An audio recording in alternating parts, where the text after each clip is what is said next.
Muchas gracias, señor presidente. Agradezco al doctor Jairo Parra Quijano la gentil invitación para disertar en estos últimos 20 minutos de la segunda jornada de este congreso. Veo que se están retirando algunas, esperemos que no se me vaya todo el mundo, porque es la última jornada y sé que hay bastante cansancio. Voy a referirme concretamente a los siguientes aspectos: la partición dentro del proceso de sucesión, la sentencia que aprueba la partición, el cumplimiento de la sentencia, las diligencias de entrega de bienes, las medidas cautelares, y calculo que esos son los temas que trataremos en este espacio.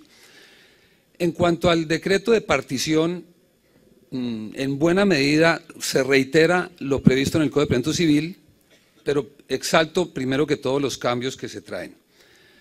El decreto de partición y la realización del trabajo de partición, cuando lo hacen los apoderados, con el poder que se le confiera a quien promueva el proceso de sucesión, implícitamente van contenidas las facultades de que se ordene la partición cuando quedaron aprobados los inventarios y avalúos, y también que se haga el trabajo de partición, hipótesis esta segunda, en donde sí se requiere el consenso de todos los apoderados que representen a los coasignatarios.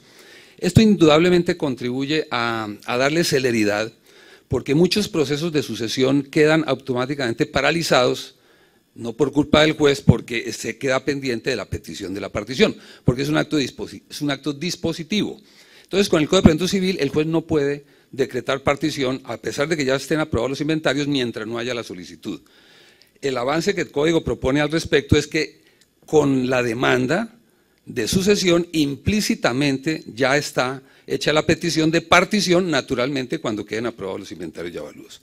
Es decir, que en la audiencia de inventarios y avalúos, aprobados los mismos, el juez, antes de cerrar la audiencia, ordenará de una vez que se haga la partición. Y la otra, en cuanto a que los apoderados puedan realizar el trabajo de partición, recordemos que con el Código de Procedimiento Civil, esta es una de las facultades que expresamente deben estar en el poder. Y muchas veces es probable que los apoderados se pongan de acuerdo para hacer la partición, pero no encontramos al poder dante para que me amplíe el poder y me autorice esa facultad, frustrándose la posibilidad de que ellos de común acuerdo lo hagan. Ya queda como facultad implícita porque no queda manifestado que debe estar expresamente hecha la facultad expresada en el mandato. Pero ¿quién es el partidor? En esto sí se mantienen las reglas del Código de Procedimiento Civil.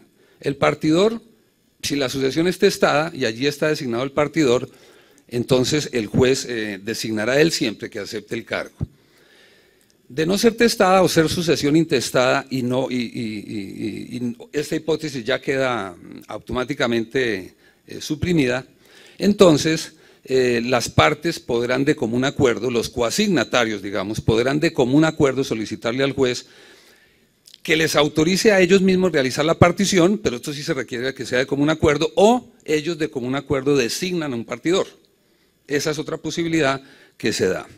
La otra opción que puede surgir es que los apoderados, como lo dije hace un rato, a pesar de que ya no tienen la facultad, de común acuerdo igualmente solicitan al juez que le autoricen que ellos realicen el trabajo de partición, y a manera residual, si no se dieron las hipótesis anteriores, pues el juez entonces designará al partidor. Es decir, aquí hay una voluntad de que los coasignatarios opten por quién sea el partidor, pero ya a manera residual el juez entonces designa al partidor de listas de auxiliares de la justicia, y se trae una regla que en su momento se impuso para los curadores ad litem.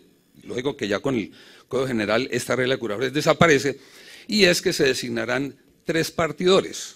En el auto que cuando el juez designa el partidor, desde las listas designa 3 partidores para que el primero de ellos que se acerque a acepte el cargo, entonces será el partidor, y así le damos celeridad para evitar casos que se han dado en donde se designa un partidor, no aparece, tiene que volverse a designar otro hasta que por fin encontramos a un partidor. No, se designan 3 partidores, regla que, reitero, se trabaja con la ley 794 para el curador ad litem, y le daremos celeridad.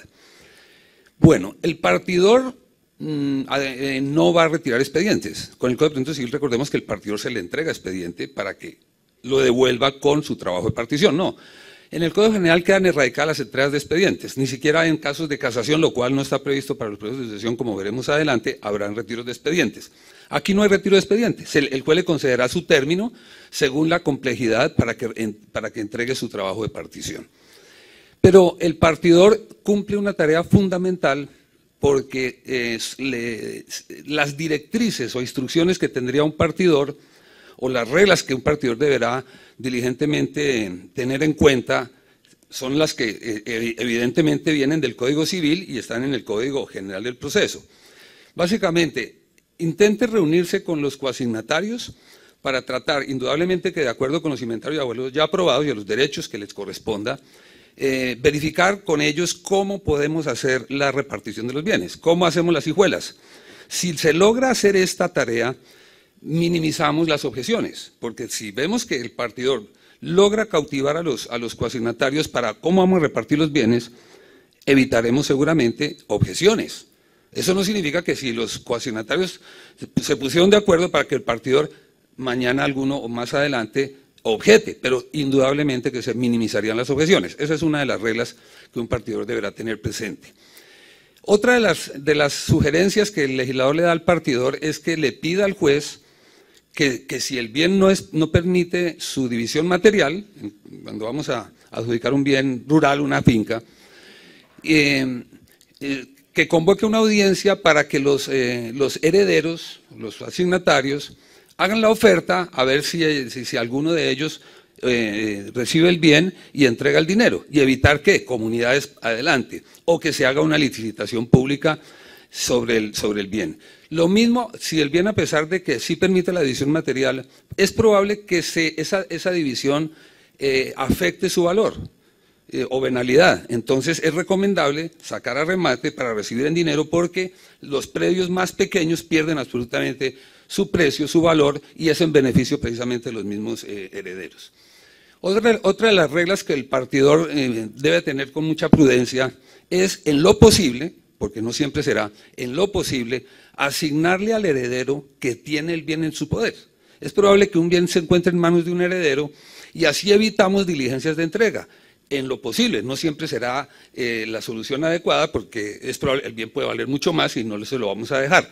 Pero en la medida en que esas circunstancias sean viables, déjenle el bien, adjudíqueselo al heredero que lo tenga en sus manos, y evitar mañana, cuando se dicte la sentencia aprobatoria, diligencias de entrega con posibilidades de oposiciones, en fin. Si sobre la parte del predio se han hecho mejoras, las ha hecho el heredero, que fueron hechas antes del fallecimiento del causante. También adjudicarle ese espacio del terreno que él hizo mejoras. Esto tiene un gran objetivo: evitar mañana reclamos de incidentes de mejoras. Es decir, la labor del partidor es esencial porque puede minimizar conflictos futuros. Entregado el trabajo de partición, las reglas que a continuación voy a brevemente exponer son las mismas del Código de Procedimiento Civil. Simplemente se concede el traslado por 5 días, y si no hay objeciones y está ajustada a derecho, porque no obstante que no haya objeciones, eso no va a atar al juez, es probable que el trabajo no esté ajustado a derecho, entonces en el caso el juez ordenará que se rehaga la partición. Pero si está ajustada a derecho, dictará sentencia aprobatoria, sentencia escrita. Este proceso de sucesión, a distinción en materia de sentencia, a diferencia de los procesos declarativos y ejecutivos, cuando hay excepciones de mérito, la sentencia es escrita. Sabemos que hay algunos casos en declarativos, pero este es un proceso de sentencia escrita, porque la oralidad se evacuó en los inventarios de avalúos. La oralidad esencial es en los inventarios de avalúos. La sentencia es básicamente cumplir lo que se aprobó en los inventarios de avalúos, y la sentencia es escrita. Si hubo objeciones, entonces tramitaremos el incidente. Incidente que se resolverá a través de sentencia, bien porque no haya prosperado la objeción, o porque habiendo prosperado el partidor tiene que rehacer su trabajo o reajustarlo si es necesario. La sentencia en este evento sí será apelable, mientras que en el primer caso no es apelable. Es que ¿yo qué argumentos voy a dar en una apelación cuando no hubo objeciones al trabajo de partición? Cuando nadie objetó, se aprueba si está ajustada a derecho, sentencia inapelable. Pero en los demás casos la sentencia será apelable, y la que dicte el tribunal, en segunda instancia, queda sin el recurso de casación. el artículo 334 del Código General del Proceso, que se refiere a cuáles son las sentencias que tendrían el recurso de casación, omite la de los procesos liquidatorios. Hoy en día recordemos que en el proceso de sucesión hay lugar al recurso de casación, circunstancia que valdría la pena pues reexaminar si es necesario volver a rescatar este recurso para los procesos. Pero lo cierto es que con el Código General quedó sin casación. ¿Cómo es el cumplimiento de la sentencia? Básicamente, cuando se trata de bienes sujetos a registro, se lleva a instrumentos públicos la hijuela correspondiente y la sentencia aprobatoria, con la constancia de estar ejecutoriada, y se inscribe en el folio respectivo. Hecha la inscripción, se allega al juez nuevamente la acreditación de que ya está registrado, y el juzgado entregará para la protocolización la partición y la sentencia aprobatoria. Aquí hay una gran distinción: no va a entregar el expediente completo para su protocolización. Esto tiene una importante, digamos, razón de ser. Muchas veces, y sabemos que cuando se retira el expediente, hay muchas veces en que el mismo no va a ser protocolizado en notaría. Y el apoderado que retiró el expediente o el heredero que lo tiene en sus manos no lo encontramos con el tiempo. ¿Qué pasaría si mañana hay un proceso de petición de herencia y en el expediente obra prueba de que repudió, es decir, fue citado y no se presentó? Como bien decía el doctor Gesael, repudia, se presume que repudió, y esa es la prueba para alegar que repudió. Pero si no encontramos el expediente, ¿cómo vamos a conseguir esa prueba? El expediente no lo encontramos. Pues si el expediente no es retirado del despacho, estará la prueba correspondiente. Y tenemos otro caso de la importancia que el expediente se mantenga en el juzgado, en sus archivos, para efectos de las particiones adicionales. La partición adicional exige que si ya el proceso ha culminado, el juez que conoció la sucesión se encargará de la partición adicional, y allí habría que aportar las providencias de reconocimiento de herederos, particiones, inventarios, pero el expediente no lo encontramos. ¿Cómo rescatamos esas piezas procesales? Vuelvo y reitero, si el expediente no se retira del despacho judicial, facilita todas estas diligencias. Eso con respecto al cumplimiento de la sentencia.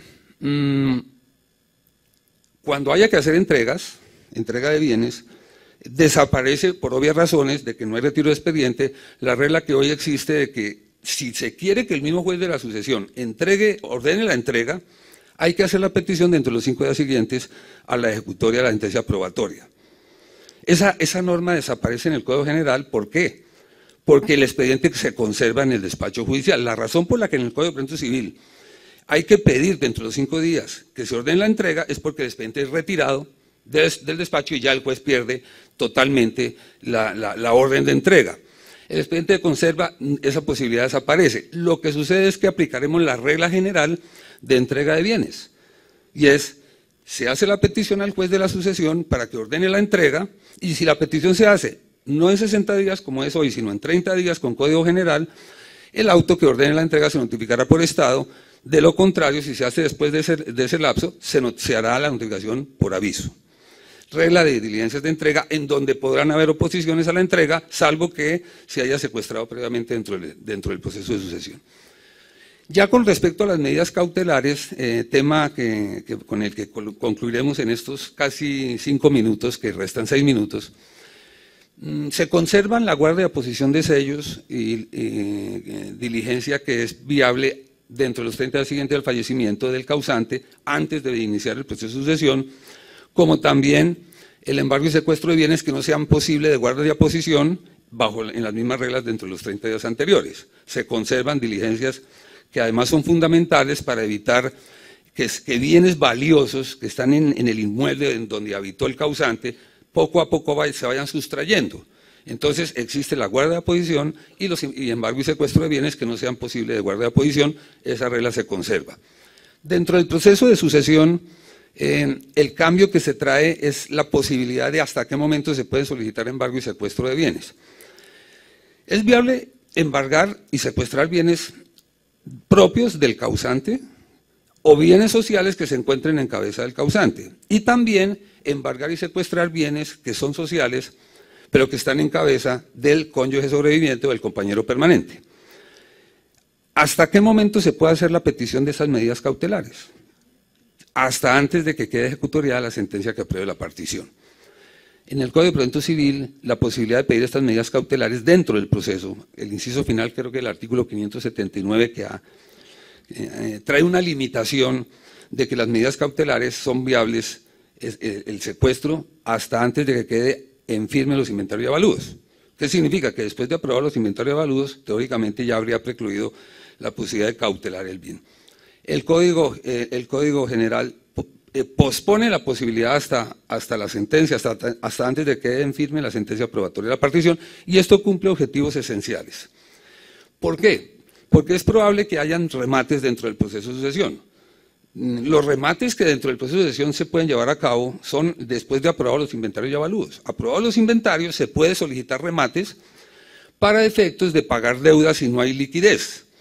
O incluso después de aprobada la sentencia, de ejecutoria la sentencia aprobatoria de la partición, también aquí sí en un término de 5 días se puede solicitar remates de bienes, pero la norma dice, para llevar a cabo remates de bienes es necesario que se encuentren secuestrados. Y la pregunta es, imagínense con el Código de Procedimiento Civil, si yo no cautelé el bien antes de aprobar los inventarios, el secuestro, y voy a rematar bienes que es después y no había hecho el secuestro, pues voy a tener el problema de las dificultades de remate. ¿Para qué se exige el secuestro a fin de ser rematado? Para garantizar al rematante la no presencia de poseedores. De lo contrario, si el bien se llegara a rematar sin el secuestro, se va a enfrentar a oposiciones a la entrega de bien rematado porque no fue secuestrado. Entonces va a tener la tranquilidad de que no van a haber poseedores, pero con el Código General, si se han aprobado los inventarios y avalúos y no se había hecho el secuestro, y queremos el remate, entonces se podrá previamente secuestrar para llevar a cabo el remate. Me parece que es una de las circunstancias que permiten que esto se pueda facilitar. Aquí en las diligencias de secuestro particularmente, caben las oposiciones de poseedores, igual que en un ejecutivo. En cualquier proceso donde se llega a embargar, secuestrar bienes, existen y hay poseedores o tenedores que derivan su tenencia del poseedor, indudablemente que tienen la posibilidad de hacer su oposición. Y seguimos la regla general de que tendría que promover un incidente si no se opuso, el incidente que se promoverá hoy en 20 días, pero quiero brevemente hacer los comentarios porque eso de alguna manera no escapa al proceso de sucesión. Es una regla general. ¿En qué momento va a promover ese poseedor dentro del proceso de sucesión el incidente de levantamiento de medidas cautelares? Aquí hay un cambio fundamental con el Código, entre el Código de Procedimiento Civil y el Código General, reitero, que incide en los procesos de sucesión. Si el poseedor se encontraba presente en la diligencia, el día de la diligencia, estaba presente, va a tener 5 días para promover su incidente. Y si no se encontraba en la diligencia, entonces tendría los 20 días. Hoy, recordemos que hoy en día son 20 días, esté o no esté presente el poseedor. Con el Código General cambia la regla. Si está presente son 5 días y si no estaba presente serán 20 días.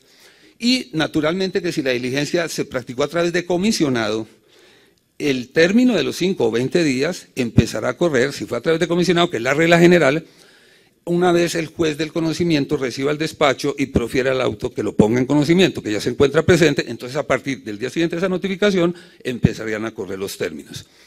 Desaparece en ese incidente la caución que hoy se exige, caución que a veces resulta difícil para personas porque es garantizar las multas y las costas si es vencido, y hay personas que tienen dificultades de promover el incidente por la carencia de los dineros para prestar esa caución. Desaparece la caución, pero indudablemente que se conservan las multas. Son los comentarios que quería hacer con respecto a los temas que quise tratar. Reitero, la partición dentro del proceso, la sentencia y su cumplimiento y las medidas cautelares. Muchísimas gracias.